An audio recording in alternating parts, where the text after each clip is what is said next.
Prezaštićivanje je jedno od 3 velike grupe grešaka. Recimo, mama kad uzme bebu, znači mama kad rodi prvo dete, ona ga uzima ovako sa 2 ruke, to se zove instinkt, to je zaštitnički položaj. Kada rodi drugo dete, malo je slobodnija.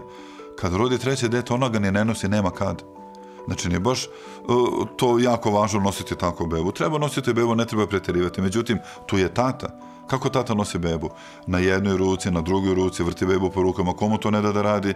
Na kraju spadne mama. Onda mama uči tatu kako se nosi beba. Onda vidim komične situacije. Tata nosi bebu, ovako otprilike ide kao transport pacijenta.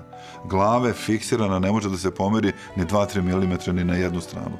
I kad pitam roditelje, ko je rekao da se tako nosi beba? Kažu, on je pedijatar. Nije tačno. Pedijatar je rekao držite glavu, a nije rekao fiksirajte.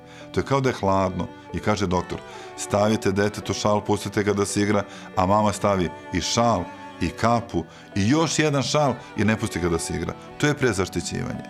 Recimo, u konkretnom ovom primjeru, fiksirana glava prva 3 meseca, zaostaće neki primitivni refleks, što nije u redu, znači deo mozga se nije razvio. I šta će dete imati problem kad poraste? Neće moći da piše, imaće poremećaj koncentracije. I svaka greška roditelja će slabije aktivirati neke regije mozga. Evo prva greška, prezaštićivanje, fiksiranje glave.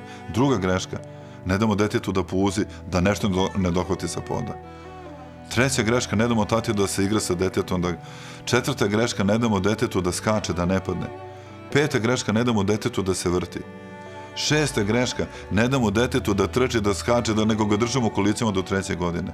I kad to sve saberemo, to zapravo usporava razvoj nekih delova mozga, jer jako važno razumeti, mozak se razvija u pokretu, a prezaštićivanje sprečava razvoj mozga.